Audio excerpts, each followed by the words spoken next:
Assalamualaikum warahmatullahi wabarakatuh. Apa kabar teman-teman semuanya? Semoga semua dalam keadaan sehat walafiat ya.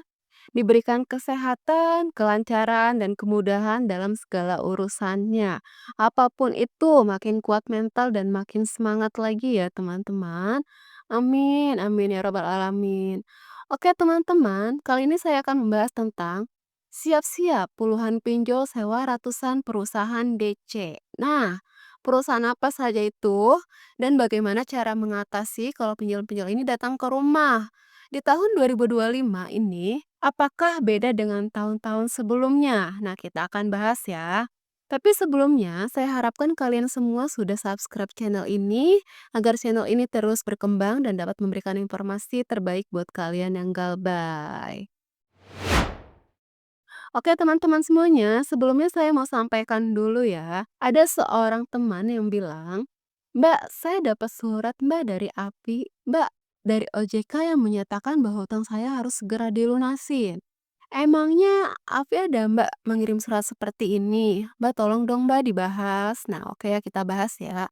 Nah buat teman-teman semuanya, sebelumnya saya sudah pernah bahas untuk surat-surat dari API atau segala macamnya ya. Tapi mungkin ketinggalan bagi kalian. Nah, kalau kalian mendapatkan surat yang modelnya seperti ini, tolong jangan dipusingkan. Kalian langsung hapus karena ini semuanya minta dilunaskan segala kewajibannya dan ini sebagai surat somasi. Yang apabila saudara tidak mengindahkan surat somasi ini, maka pihak pinjaman akan kasuskan pidana ke pengadilan melalui pengacara yang ditunjuk. Nah, ini mungkin yang bikin ketakutan ya. Ada kata-kata pidananya, terus masuk ke ranah hukum. Jadi ini saya katakan kepada kalian, mungkin ini pernah saya vlogkan ya seperti ini tapi bentuknya agak lain. Dan ini bentuk barunya. Ini semua adalah hoaks ya, karena membawa nama API dan OJK. Sebenarnya itu udah nggak boleh ya. Oke, karena API dan OJK nggak ada urusannya dengan nasabah, mereka berurusan dengan pinjolnya langsung.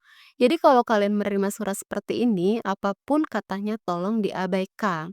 Dan semua ini sudah tergolong surat palsu. Nah itu dia teman-teman ya. Sebelumnya sudah pernah saya jelaskan di blog-blog saya ya, tinggal dicari aja. Tapi di sini saya sampaikan secara jelas bahwa setiap ada somasi atau apapun itu tidak pernah keluar dari OJK ataupun API, tidak ada kaitannya, tidak ada hubungannya. Jadi nggak usah khawatir, kalian nggak usah takut akan ancaman yang seperti ini. Semua itu hanya pengalihan dan membuat kalian lebih takut lagi ya. Nah, untuk yang benar, surat somasi ataupun surat teguran itu dan peringatan biasanya hanya dikeluarkan oleh pinjolnya langsung ataupun dari badan hukum yang memang sudah disewa sama pinjolnya. Nah, itu saja dan statusnya tetap saja itu masih somasi, yaitu peringatan tidak akan terjadi apa-apa pada kalian ya. Nah, lanjut lagi teman-teman. Jadi di sini banyak yang DM nih, Mbak. Emang ada perusahaan pinjol yang bentukan seperti ini? Emang ada perusahaan pinjol baru-baru Mbak yang seperti ini? Nah, banyak sekali yang DM kepada saya, dan banyak saya baca semua rata-rata yang masih bisa saya screenshot ya. Itu perusahaan-perusahaan baru, yang mungkin baru saya baca ataupun saya baru ketahui. Beberapa pinjol yang kerjasama dengan perusahaan-perusahaan ini, yang terlihat sangat kayaknya baru dibuat oleh perusahaan ya. Karena yang kita ketahui selama ini kan beberapa perusahaan pinjol itu kan kerjasama dengan perusahaan penagih, yang memang udah berbasis OJK nih, salah satunya itu kayak Kolmitra, kemudian Telemark. Nah, ini banyak sekali yang kirim ke saya, "Mbak, mau didatengin. Mbak, ini bener nggak?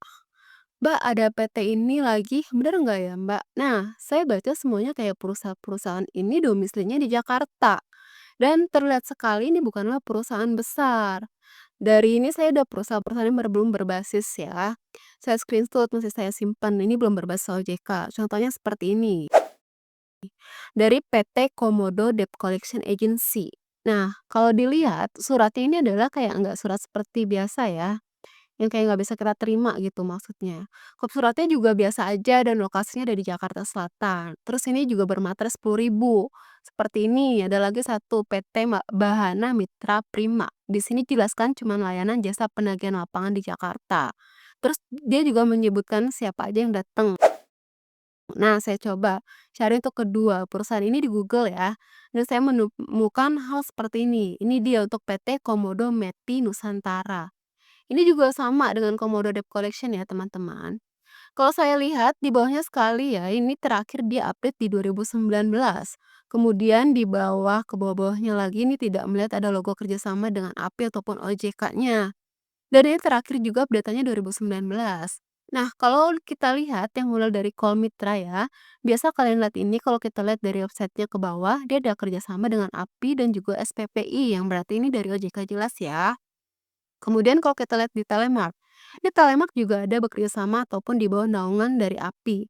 Sudah tersertifikasi, artinya Call Mitra dan Telemark ini benar-benar di bawah naungan OJK. Makanya jarang lihat ada DC langsung seperti Call Mitra ataupun seperti Telemark yang turun langsung ke lapangan ya.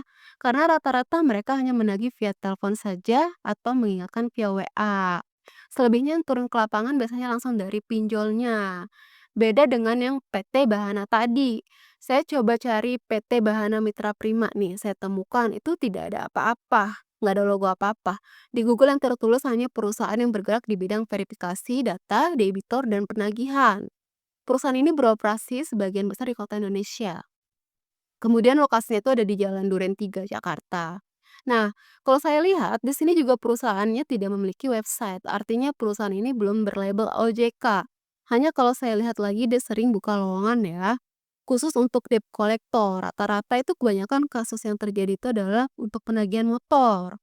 Penagihan motor, tapi kalau kita lihat seperti ini artinya kan mereka belum tersertifikasi ataupun belum di bawah dari OJK ya kan? Apakah mereka legal ataupun ilegal? Nah, kalau masalah legal atau ilegal itu tergantung dari perusahaan mereka ya. Saya nggak ngecek sampai ke dalam. Cuman kalau menurut dari peraturan OJK, setiap perusahaan pinjol boleh menyewa pihak ketiga ya. Dalam kategori bawah, perusahaan itu benar sudah tersertifikasi API dan SPPI dari Kominfo. Nah, seperti yang kita lihat pada Call Mitra dan Telemark tadi, kalau dari perusahaan ini tidak ada berbasis untuk sangat dilarang untuk menagih yang namanya penagihan pinjol. Nah, kalau udah seperti ini bagaimana? Kalau seandainya DC sampai datang ke rumah gimana? Nah, itu yang kita pertanyakan kan? Nah, yang perlu kalian lakukan yang paling benar seandainya memang DC ini datang ke tempat kalian itu adalah yang pertama, apakah benar pinjol-pinjol yang kalian galbaikan itu ada DC lapangannya atau tidak? Nah, yang pertama, karena apa? Tidak semua DC yang mengirimkan surat kepada kalian itu pasti akan datang ke rumah. Tidak kalau ada yang bertanya jaraknya berapa lama, Mbak. Biasanya yang selalu mengirimkan surat seperti itu rata-rata hoaks ya. Tidak ada yang datang ya. Masih hanya peringatan biasa cuma buat kalian takut aja ya. Nah, itu yang pertama, terus lagi yang kedua, kalau emang benar-benar datang Mbak, DC-nya sampai teriak-teriak, sebelumnya itu ada DC Kredipo yang teriak-teriak. Ya kalian lakukan adalah kalau sampai DC-nya teriak-teriak itu, ya udah kalian rekam aja, sampaikan aja, "Silakan Pak teriak-teriak sekuat-kuatnya, nanti saya akan rekam. Saya kirim kepada perusahaan Bapak dan kepada OJK." Sampaikan aja seperti itu. Sekarang kebanyakan DC itu ketakutan untuk menagih kalian karena sudah banyak yang pintar. Nah, itu ya yang teman-teman ketahui ya. Dan lagi mereka tuh kebingungan karena sudah tidak bisa lagi kejar target. Mereka terus-menerus dipu sama perusahaan mereka. Jadi mereka melakukan segala cara bagaimana kalian agar terus merespon gitu. Yang kedua lanjut lagi ya. Kalau emang benar-benar datang DC ini ke tempat kalian perlu diperhatikan. Hanya beberapa perusahaan pinjol aja yang memang di bawah naungan OJK. Biasanya kalau perusahaan ini menurunkan DC lapangannya, mereka sudah ada ID card-nya ya. Kemudian sudah bergabung dalam SPPI. Nah, kalau masih perusahaan-perusahaan yang kecil, saya khawatir mereka hanya bekerja lepas aja, nggak ada kartu anggotanya. Sebagai penagih tidak ada dalil perusahaannya, hanya membawa surat-surat yang memang disuruh aja untuk jalan gitu teman-teman ya. Jadi perlu diperhatikan lagi nih, seandainya memang datang biarkan aja dulu DC-nya ngomong. Setelah selesai dia ngomong, setelah dia jelaskan dan memang benar itu utang kalian, baru sampaikan, "Pak, informasinya saya harus melihat dulu nih ID card Bapak." Sampaikan aja seperti itu ya. Kalau seandainya dia menunjukkan lewat WA saja itu nggak benar. Karena apa? ID card SPP itu dicetak seperti KTP, teman-teman. Untuk yang selanjutnya, kalau seandainya kalian sampai ketakutan menerima DC datang ke rumah kalian, karena mungkin ada ibu dan lain sebagainya, kalian jangan pernah membayar DC-nya hanya untuk pergi. Jadi jangan sampai itu terjadi ya. Ingat saja, hutang tetap hutang, cara membayarnya adalah lewat aplikasi.